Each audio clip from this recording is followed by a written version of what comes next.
여러분 이거 그냥 지나치시면 안 됩니다. 여러분 당 관리 때문에 이것저것 드셔보셨죠? 오늘 소개할 제품은 원료부터가 다릅니다. 동국 혈통 파인인데요. 이 제품은 송침류, 소나무 침엽 오일이 주 원료입니다. 그런데 여기서 핵심이 있습니다. 송침류를 넣는데 솔 2kg 분량을 하나의 캡슐에 꽉꽉 채워 넣었습니다. 그런데 그냥 채워 넣은 것이 아니라 농축을 해서 제대로 채워 넣었습니다. 그리고 또 하나 이 제품의 특징은 바로 소화가 잘 된다는 겁니다. 장용성이기 때문에요. 위에서 녹는 것이 아니라 장까지 깊숙이 내려가서 장에서 터지도록 설계를 했기 때문에 오일 소화에 부담이 있는 분도 전혀 문제가 없습니다. 그리고 무엇보다도 가격이 파격적입니다. 원래가 20%를 할인한 가격인데요. 거기다가 1 플러스 1 행사를 합니다. 그래서 2개월분 한 박스를 사시면 4개월분 2박스를 드립니다. 여러분 이번 기회에 이 동국 혈통 파인 체험해 보시죠. 여러분들의 건강을 강신업 TV가 기원합니다. 주문 방법이요? 그거는 여러분 밑에 나오는 전화로도 할 수 있고요. 그리고 쇼핑몰에 들어가서 주문 둘 다 가능합니다. 여러분께서 이번에 이 동국 혈통 파인 체험해 보시고 건강관리에 성공하시기 바랍니다. 강신업 TV입니다. 여러분 안녕하십니까, 강신업 변호사입니다. 오늘 강선우 의원이 경찰에 출석했습니다. 1억 원 공천 헌금 받은 의혹입니다. 의혹이 아니라 이건 거의 확실하게 사실로 굳어지고 있는데요. 뇌물입니다. 공천 헌금은 뇌물이 됩니다. 그래서 강선우가 이제 깜빵 터졌다, 이렇게밖에 볼 수가 없는데요.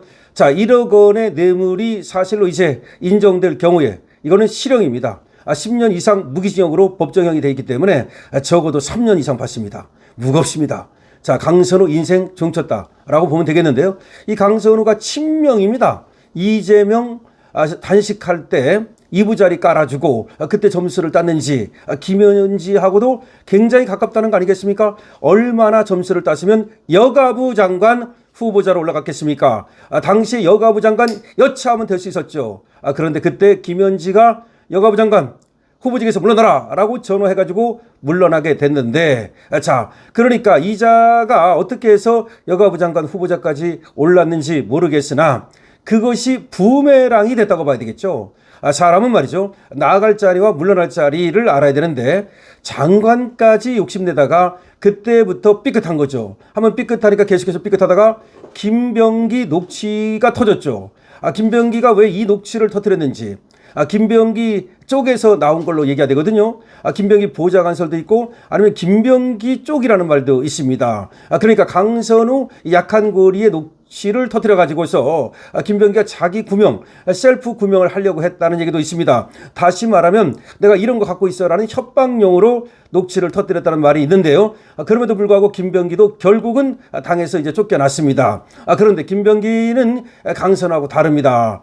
김병기를 함부로 건드리지 못합니다. 김병기가 녹취를 강선우 것만 갖고 있겠습니까? 국정원에서 블랙 요원을 했던 김병기는 수많은 녹취를 갖고 있을 가능성이 있고 수많은 약점, 위크 포인트를 쥐고 있을 가능성이 있습니다. 어쨌든 간에 이제 강선우는 김경으로부터 공천헌금 1억 원을 받은 혐의가 사실상 확정된 거나 마찬가지입니다. 자, 왜냐하면 말이죠, 자, 김경을 불러서 조사했습니다. 김경은 벌써 3차례나 나가서 조사를 했고요.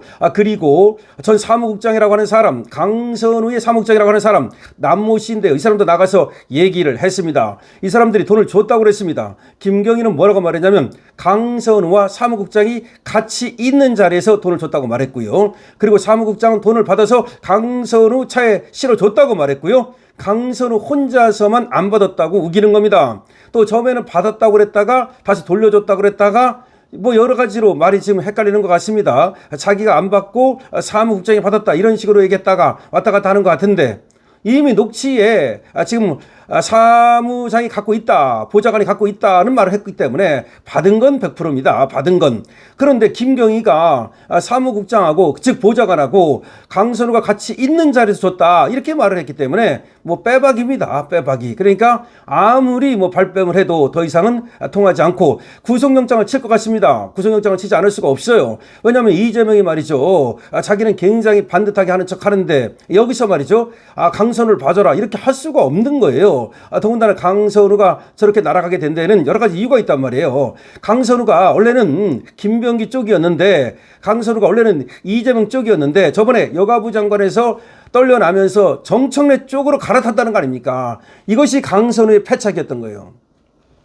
강선우는 그때 여가부 장관에서 쫓겨날 때 말이죠. 당시에 정청래는 편을 들어줬어요. 강선우를 편을 들어줬어. 그런데 김병기 쪽에서 편을 안 들어줬단 말이야. 박찬대도 편을 안 들어주고. 그러니까 김현지도 편을 안 들어줬다고 생각한 거야. 그래서 강선우는 이재명한테 나 지금 배신당했구나. 이재명한테 지금 떨려났구나 라고 생각을 해서 정청래 쪽으로 붙었단 말이야. 정청래 쪽으로 붙으니까 바로 김병기가 강선우를 쳤단 말이야.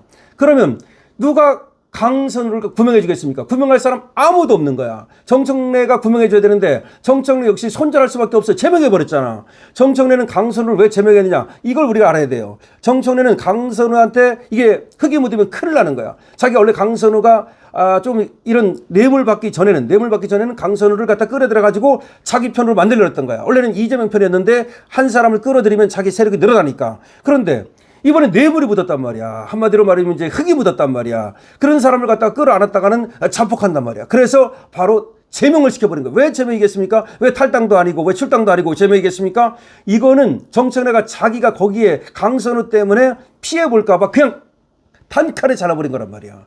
그러니까 지금 강선우는 완전히 낙동강 오리알이 된 거예요. 어느 쪽으로부터도. 그리고 이재명 쪽으로부터도 그리고 정청래 쪽으로부터도 완전히 낙동강 오리알이 됐다. 그래서 김경도 그 사실을 알고 다 풀어버리는 거야. 예를 들어서 강선우가 어떤 끈이 있다. 지금도. 그러면 강선우가 다시 살아날 가능성이 있기 때문에 입을 함구하죠. 그리고 그 나무 보좌관도 마찬가지입니다. 만약에 강선우가 지금도 끈이 있다. 그러면 함구하죠. 그런데 강선우는 완전히 날아갔단 말이야. 지금 정청래 쪽으로부터도 제명당했지. 이재명 쪽으로부터 완전히 그냥 김병기가 녹취를 깔 만큼 아웃됐지.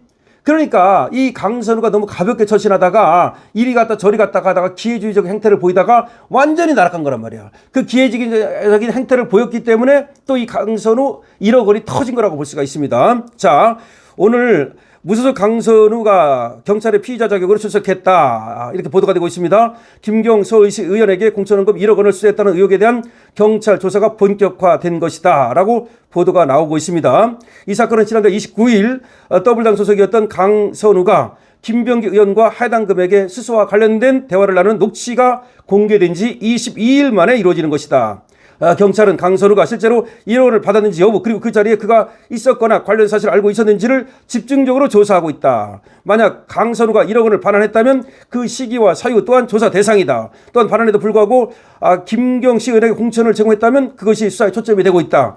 뭐 반환했다고 얘기하는데 진짜 반환했는지를 보겠다는 것이고 이 돈을 다른 사람이 제3자가 먹었을 가능성도 있습니다. 돈은 강선우가 받았다가 그 돈이 다른 쪽으로 갔을 가능성도 있다는 겁니다. 자, 강선우는 이런 금품 거래가 보좌관이었던 남모 씨와 김경 사이에서 이루어진 일이며 자기는 사후 보고만 받았다라고 주장한다. 그러니까 발뺌하고 있는 거죠. 김경하고 보좌관이 한 일이다. 나는 모른다는 식으로 자신은 거래와 관련 없는 사안이라는 입장을 고수하며 금품 수는 없었다고 여러 차례 강조하고 있다. 거짓말하고 있는 거죠. 살아남으려고 말이죠. 경찰은 그동안 남 씨와 김경을 여러 차례 소환하며 진술을 확보했고 이들의 진술이 강영의 주장과 상충하는 부분들을 면밀히 조사하고 있다. 이렇게 되면 말이죠. 결국 자기의 이 범죄를 부인하는 거기 때문에 이건 구속영장 100% 친다고 봐야 됩니다. 남 씨와 김경은 지난 2020년 4월 지방선거를 앞두고 한 카페에서 강선우와 만났다고 증언한다. 셋이 만났다는 거야. 근데 강선우는 이를 부인하고 있다. 반면 김경은 해당 금액을 강선우에게 직접 전달했다고 주장했다. 직접 전달했다고. 같이 있는 자리에서 줬다는 거야. 그리고 남모 씨 또한 여기서 직접 전달하니까 셋이 있는 데서 받아가지고 그 돈을 갖다가 강선우 차에 실어줬다는 거야. 남모 씨가 이 사무국장이 뭐라고 말하냐면 강선우가 지시해가지고서 그 돈을 받아가지고 강선우 차에 실어줬다. 끝난 거죠. 이 정도면 끝난 거죠. 근데 강선우가 뭣도 모르고 지금 부인하고 있기 때문에 강선우 구속 터졌다. 이렇게 말할 수 있는 겁니다. 강선우 실형 터졌다. 강선우를 저도 옛날에 한번 본 적이 있어요. 역사 자리에서. 그런데, 저 사람 깜이 아닌데, 무슨 근데 더블당 그때도 어쩌고, 그때는 국회의원 되기 전입니다. 문재인에 발탁돼가지고 뭘 한다 어쩌고 하더라고요. 그러더니 국회의원이 되더라고. 그래서 정말 국회의원 진짜 웃기는 거다, 이거. 저게 미국에서 들어와가지고 어쩌고 하던데, 무슨 인맥으로 이렇게 얘기를 하더라고. 그래서 설마 했는데 진짜 국회의원이 공천을 받더라고. 그래서 이 국회의라는 것이 진짜 이것들이 한밤에 야밤에 이루어지는 거라는 것을 제가 느낀 적이 있는데요. 강선우 자기가 나가면 안 될 자리를 나갔다고 저는 생각합니다. 국회의원 깜이 아니라고 생각하는데 강선우 실형 터졌습니다. 여러분들 이에 대해서 어떻게 생각하십니까? 여러분들의 생각을 의견을 많이 댓글로 적어주시기 바랍니다. 강신업 TV입니다. 좋아요와 구독을 부탁드립니다.